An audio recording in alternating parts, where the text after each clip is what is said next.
Classes in session yet again. Welcome to another edition of the He's and Hoop Cast. Off-season sessions, even in the off-season, still powered by AnimalHeezy.com. Please visit AnimalHeezy.com at your earliest convenience and invite yourself, invite a parent, invite a loved one, invite anybody you feel positively about to betterness. We have it there for you. Please visit youtube.com/THE Pistol Paco for exclusive Animal House footage and videos and all sorts of crunk shit.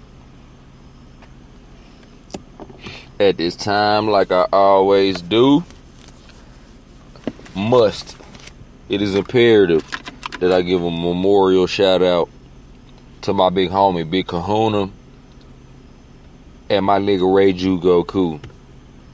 We miss y'all every motherfucking day, my nigga. And we about to hold this shit down. And this off-season session of the He's and Hoop Cast is sponsored by the new NBA free agency and a little something called Sprinkle Melody. Speaking of Sprinkle Melody, here's the jingle. If you wanna eat, you better get it out the street. Watch your move, there'll never be somebody's strategy. Need to keep from earning the business on IG. Focus on the play and let's go on a winning streak. No milk, man, I got it for the cheat sheet. Take the streetway out, picking it up, Joe 1D. Take the E-way back on the creep, beep, beep. Gun rap, South Bay, sprinkle a little melody. Nike boots, hooping shorts, 90 degrees. Rainbow with it, bet you bitches can't do it like me. Niggas hide behind affiliation, nigga, not me. I'm the weirdest nigga ever to rap that fucking Heezy. I'm a brilliant nigga, better to rap that fucking Heezy. Then align myself with them lies I put in the streets. Need a chocolate queen and let me put it in the cheeks. Talking about that black hole and the ones around her teeth. Doing yoga, going vegan, so you faggots keep your beef. Black lives matter and all that shit, so nigga, let's just keep the peace. Black girls probably matter the most if you want the truth from me. Green bags coming second, everything else top for three.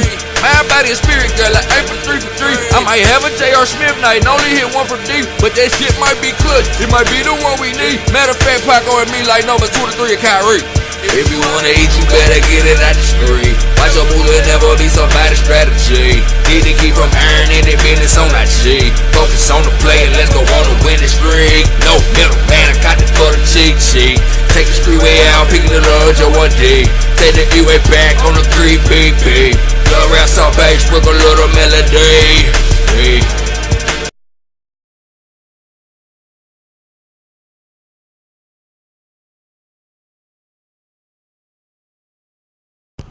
Yeah, man, forgot to cut the mic back on. But shameless plug. That's my song, Sprinkle Melody by Bread versus Yoga. And one of the things I said in that shit is gotta keep from airing any business on IG. Focus on the play and let's go on a winning streak. And Kyrie wasn't trying to focus on that play no more and go on that winning streak no more. And for that reason, let me cut this do not disturb on for you whores try to fuck up my podcast. For that reason, Kyrie fucked up my song. Cause I did the song fresh off looking at the gladiator combo that LeBron James and Kyrie was.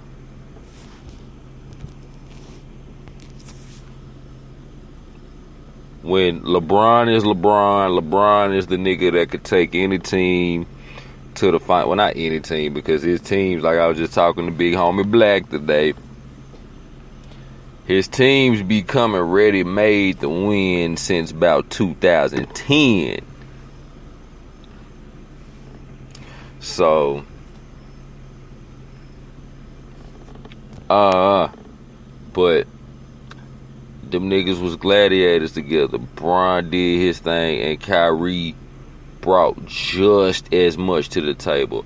I would never venture out into no crazy shit and say he brought more to the table than Bron. I wouldn't start venturing out on these crazy limbs like niggas with these sports narratives like ESPN do. ESPN should be called Entertainment and Sports Narrative.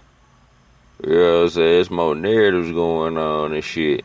But with all of the narrative talk, niggas like to act like every now and then Scottie Pippen got held back by Michael Jordan. I wish not to act like this is the case with Kyrie and LeBron. I don't so much think LeBron held Kyrie back, but I think Kyrie proved himself to bring just as much to the table being a young nigga as LeBron being the wily gladiator veteran type nigga. And that was what was so special about the dynamic to me. And that's why I threw that line in there in my song. Matter of fact, Paco and me like number 23 and Kyrie. You know what I'm saying? Me and Big Homie could have completely different approaches to the game, but we can both put up 40 in the game and shit. So that was the angle I was looking at it from when I made that line. And when I made that the last line of the verse, that was supposed to be the emphasis. That was supposed to be the and then Kyrie had to go and just make my song obsolete. Thanks a lot, Kyrie. I came so close to getting that damn Kyrie jersey, the black junk from the finals with the sleeves, the one that they showed up acting like they was gonna bury Golden State in, and they did bury Golden State in Oracle Arena, if I'm not too high mistaken. I think, yeah, no. They won Game 7. Yeah, because Golden State had the number one record. So, them black uniforms from the black jerseys to the black special edition Kyries and the LeBrons and whatever Kevin Love had on, because Kevin Love is a Nike athlete. That one, I wanted that motherfucking jersey. I wanted the jersey from the shot. The same way that motherfuckers have the flu games, like that jersey was gonna be the equivalent of the flu games, because the shot was about the shot, like quote unquote, air quote, the shot is up there with the flu game damn near, man. You know what I'm saying? Of course, shit is way more critically acclaimed back then. I mean, today than it was back then. But Jordan was at the height of that shit, and Kyrie, I don't know, that shot was lethal. So I wanted the motherfucking jersey. And they showed back up in the finals this time, trying to recreate the magic with the jerseys and shit. And somehow it didn't even work. It worked out to the tune of a gentleman's sweep. So, or was it 6 games? I don't know, man. I be smoking. The niggas lost. Fuck, they lost and it wasn't close. I don't give a fuck what it was. They lost and it wasn't close. And I wanted that motherfucking jersey. And then Kyrie had to just, you know what I'm saying, back out of it in the way that he did. Nigga backed out. Nigga said, I want to trade, drop the mic. No further explanation. No further clarification. Shit is crazy. And why them jerseys was hard, man. You know, it's hard rocking the Kyrie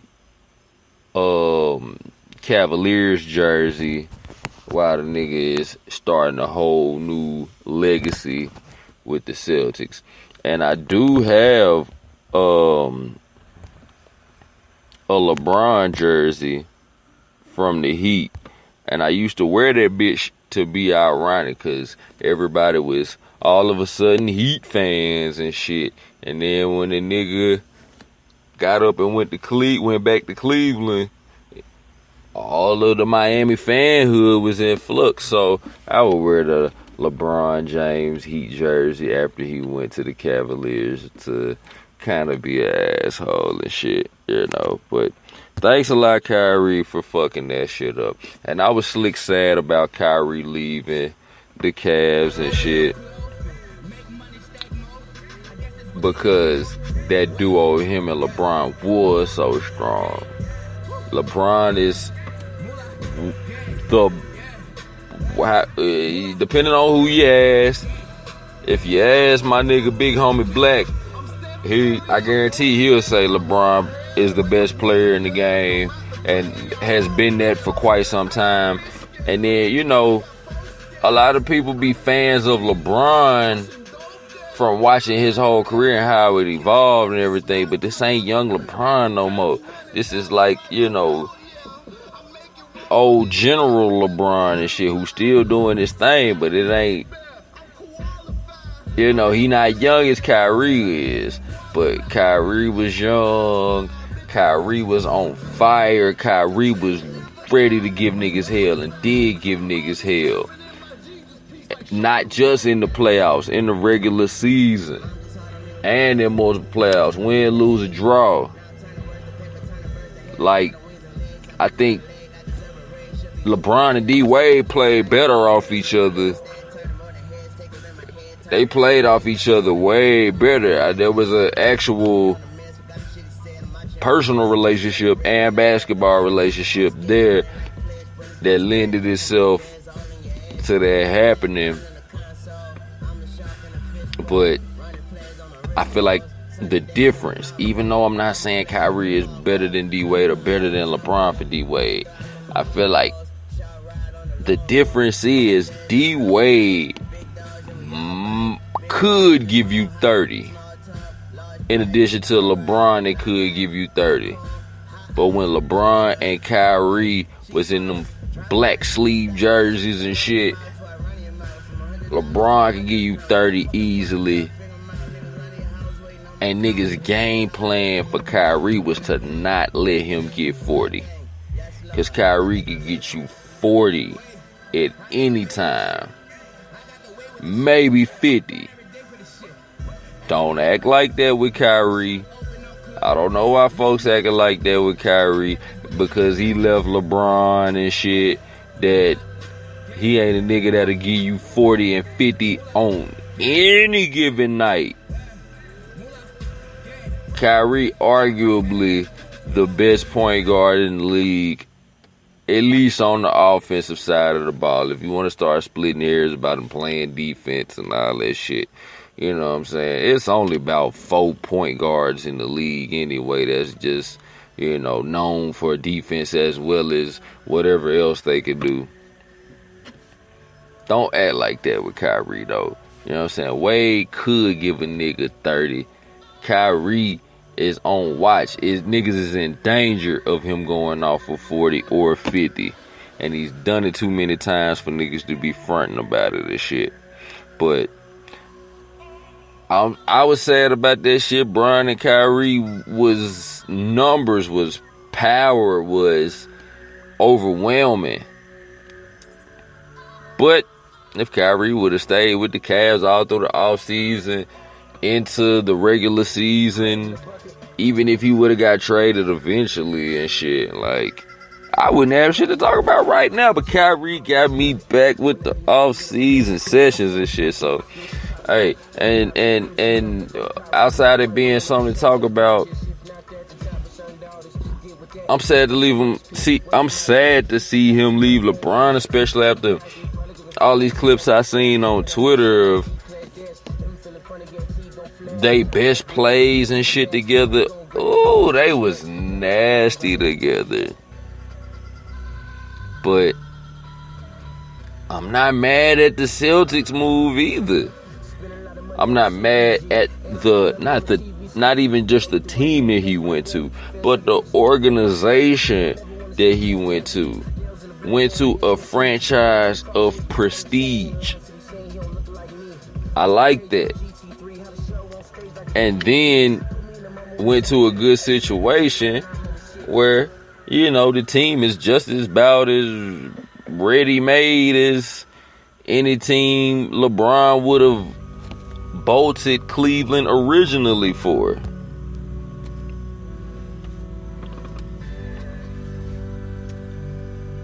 I'm not mad at that. Kyrie deserves this.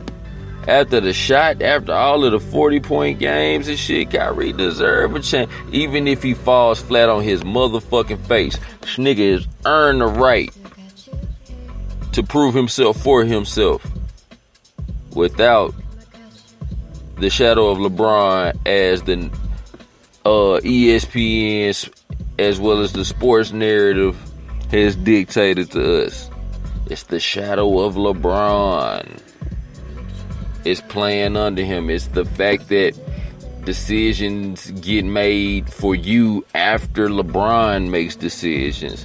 It's the fact that if you want to make decisions as Kyrie, we got to talk to LeBron first. It's the fact that they asking you stupid questions game after game. Not even just the clips we already know about from these niggas in the playoffs, or the clips we know about, where after games, media members ask stupid shit like, how has LeBron been as a father figure for you? And Kyrie gotta just be like, nigga, I got a daddy. What the fuck? Or all of the hindsight is 2020 shit where they ask LeBron questions about Kyrie's performance while they're sitting together on the podium post game. And hindsight is 2020 because when Kyrie was making all of these fucking faces after the dumbass questions these niggas was asking, all of the uncomfortable questions they asking towards LeBron, as if Kyrie ain't on the podium with him, and as if Kyrie ain't a fucking gladiator alongside LeBron in ways that a lot of people ain't. Come on with it. But I'm happy that Kyrie went to the Celtics, because for me, looking at the whole NBA landscape and how much disparity it is between the Western Conference, obviously, and the Eastern Conference, I'm glad that the Eastern Conference has finally has another legitimate contender. The West got stronger, the East still the East. The West gonna get stronger because it's been strong. It's been the dominant conference and shit. The East been trying to just do what they can for whatever reason.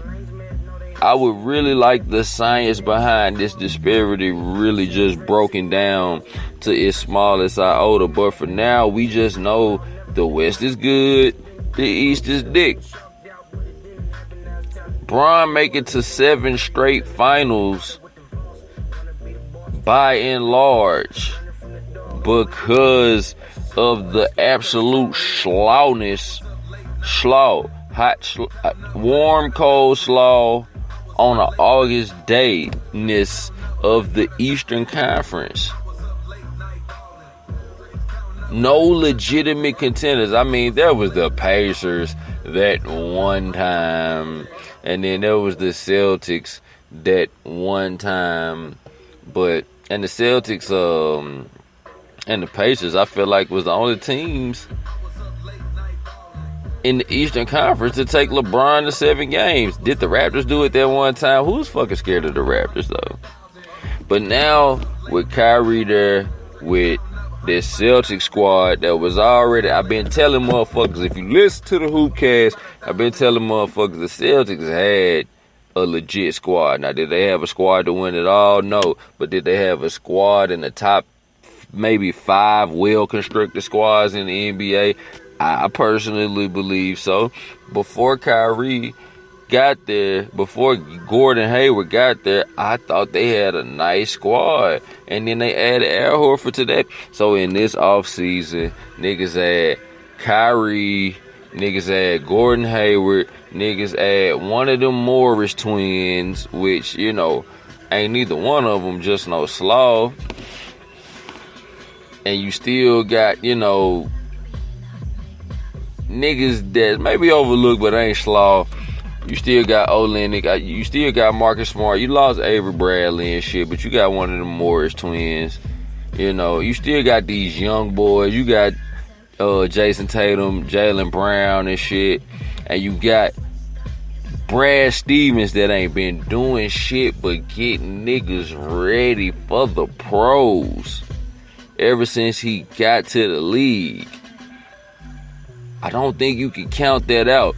I don't put a whole lot of stock in how much of a difference coaching makes in the NBA. But like take Doc Rivers out in LA and shit, you know what I'm saying? I can't see the difference that having a coach like Doc Rivers made. Now I can see the difference that having that level of talent made on the Clippers for the first time in 38 years made, but I can't really see the extreme difference that Doc Rivers made. And maybe it's because Doc Rivers is in the Western Conference and Brad Stevens is in the Eastern Conference. Yet I can still see the difference Brad Stevens as a coach has made in this franchise. Made Avery Bradley somebody before he left. I like to think he did. Marcus Smart got a lot better than I ever would have thought he would have been coming out of Oklahoma State. Isaiah Thomas, little man. It's a lot of little men. It's a lot of cold guards. It's a lot of little niggas like Goran Dragic who ended up in a good situation like Miami but didn't quite make the impact that Isaiah Thomas did last year. I feel like that had a lot to do with Brad Stevens. And Brad Stevens getting now Brad Stevens has the keys to a fucking Maserati. I don't know about all these fancy cars, but he got the keys to a fast ass, high performance ass, high end car now. Hopefully it's not overwhelming and shit, because he definitely has overachieved with those squads he had, but my God, man. I think it makes a difference. I think the combination of Brad Stevens, the combination of Kyrie, which is mini compact kid boo version of Kobe Bryant 2.0, and all of these pieces. I think he can.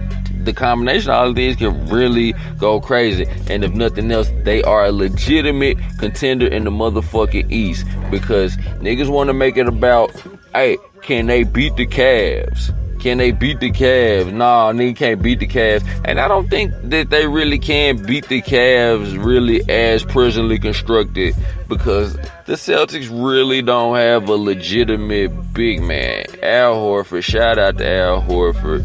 You know what I'm saying? Excellent acquisition and will make a difference in the regular season, in the playoffs, in the conference finals, if healthy. But they need a legitimate big man. I don't know who I can speculate on, who they need, who they can get. I don't know contract situations and shit off the top of my head. I'm drinking Jack and all that. But I just know they have a void there. And I feel like that void will get them eaten alive by three teams in particular: the Spurs, the Warriors, and the Cavaliers. Even though this Cavaliers squad is ragtag as fuck. You know what I'm saying? But I don't want to get too far off the subject. But the conversation is a lot about whether this Celtics team with Kyrie can stand up to LeBron and the Cavs, or if they can beat them. And even if they can't beat them, fuck that. I don't give a fuck if they can beat them. They probably can't beat them until they get a legit big man. But they could definitely keep up with them. They could definitely provide a threat. They could definitely capitalize on any type of injuries that say, I don't know, maybe injury prone niggas that belong to Cleveland like Derrick Rose might have. Or whatever other injuries they may incur. I don't wish that on them, but if it were to happen, I feel like this Boston squad is good enough to capitalize on that and still end up going to the finals off of that. And don't act like a bunch of teams ain't gone to the finals off injury flukes. And if we talk about Boston in the Eastern Conference, let's take the Cavaliers out of it. Who else can't they beat this team? Even if we only talking about on paper, who else can't this team beat in the Eastern Conference? Oh, this team can't beat the Wizards? They can't beat the Wizards. You can't see them beating the Wizards with 7 opportunities. They can't beat the Raptors with 7 opportunities. They can't. I mean, just tell me if you feel like this can't happen. Who else actually makes the playoffs in the East? The only important teams last season, moderately important, was in the Eastern Conference was Boston, Washington, Toronto. I don't know, man. Goddamn, Boston can smash them niggas, though, with this team.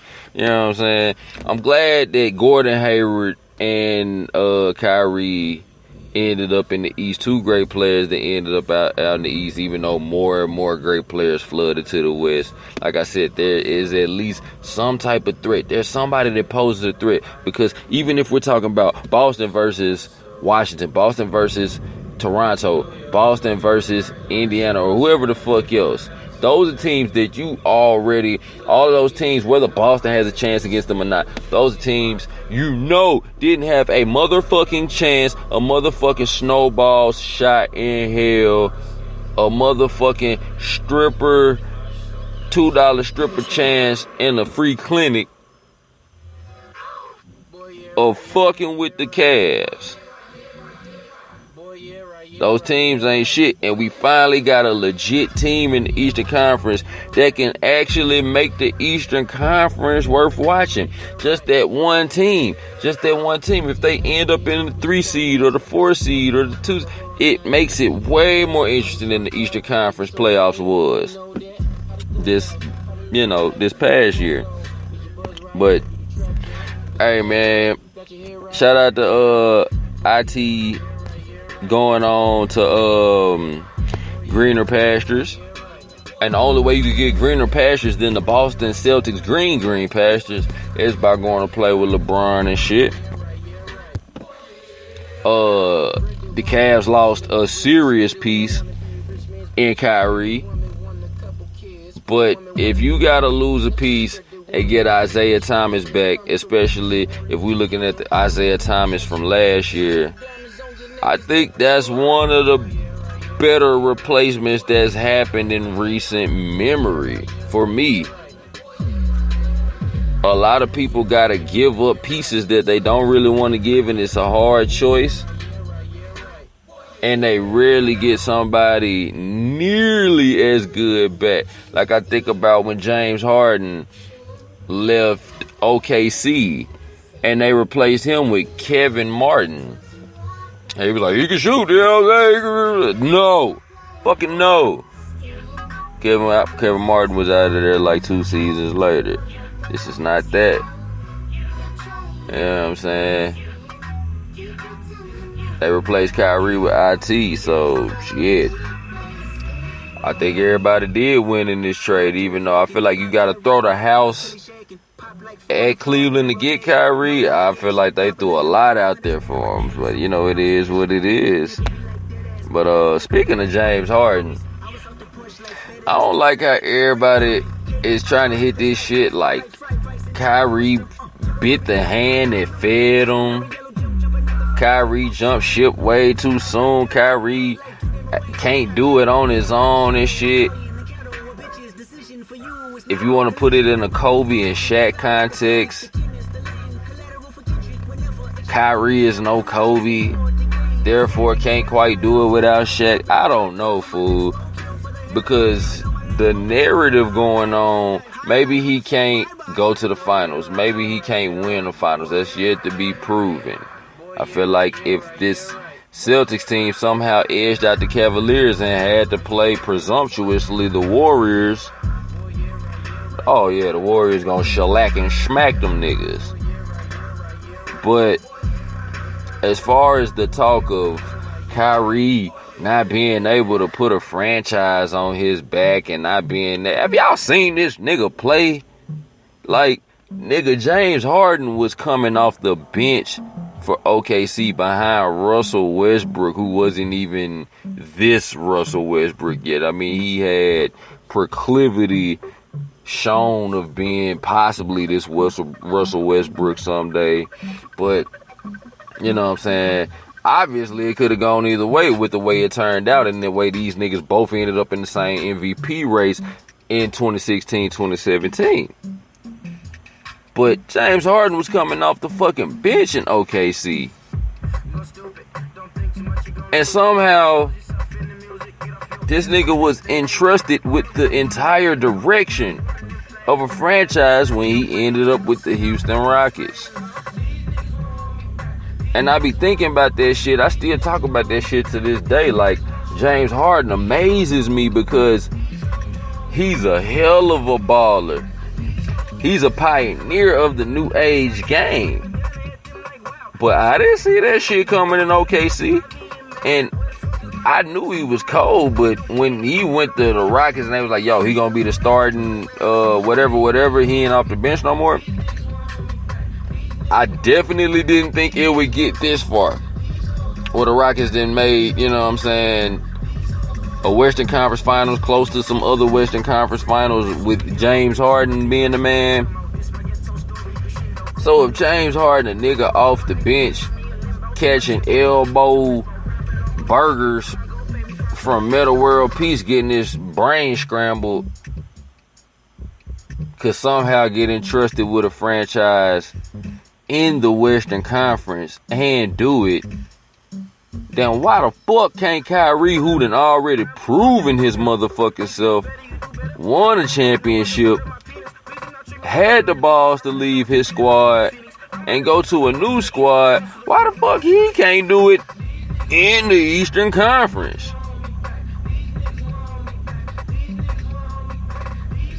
Why can't he? Look, hey nigga, I want to see Kyrie and LeBron just continue to stack pieces and stack legacy and fight whoever, fight the good fight against the Western Conference. Even if the Eastern Conference ain't shit, single-handedly be the ones to ward off the Western Conference, or double-handedly be the ones to ward off the Western Conference. I wanted to see that shit, but I'm excited to see this nigga in an entirely new role, and you done talked all of this shit, and like I said, the hindsight 2020 shit is amazing. He was talking during the motherfucking playoffs about wanting to be the man on his own team. When is it my time? Alright, nigga, you talk that shit. I'm excited to see this nigga back it up. And I'm not even gonna say attempt to back it up, try to back it up.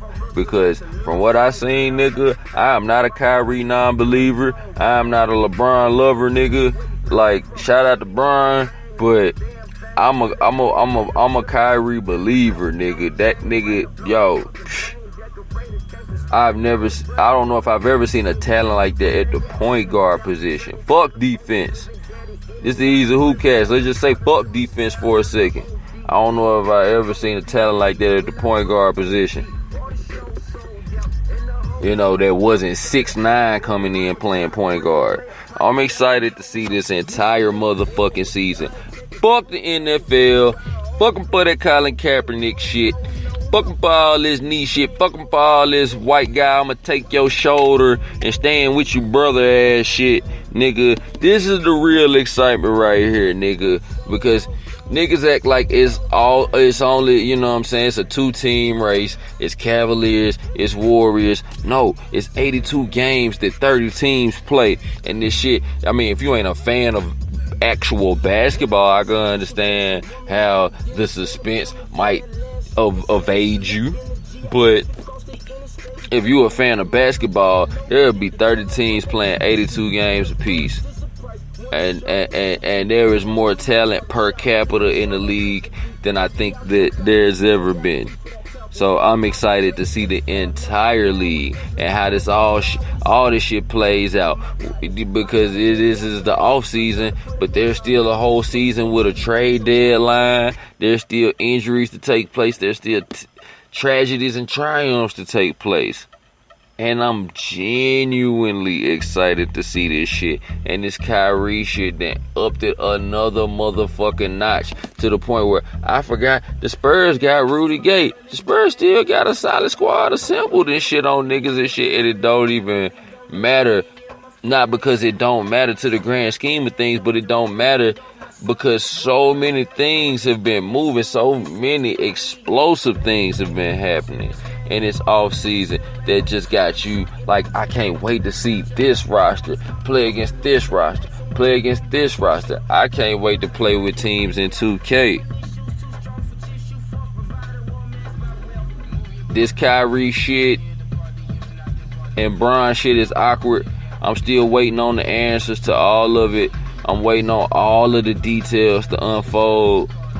But this is probably one of the most exciting things that could have happened to the league, even if no team can catch up to Golden State. Hey, and speaking of Golden State, man, I remember all that 3-1 shit when niggas was, you know what I'm saying, they came back and did thing, and then, you know what I'm saying, came back.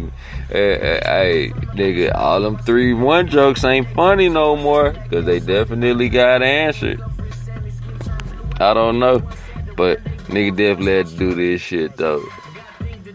Shout out to the NBA, the best product on earth of anything. Shout out to Kyrie. Shout out to LeBron. Shout out to basketball everywhere. Shout out to real niggas everywhere. This is the Hoopcast, the Heezy Hoopcast. Shout out to the motherfucking Heezy. Shout out to Memphis. Shout out to the North Side and all of the other sides that ain't the North Side. Shout out to nigga, shout out AdamandHeezy.com. Thank you for listening.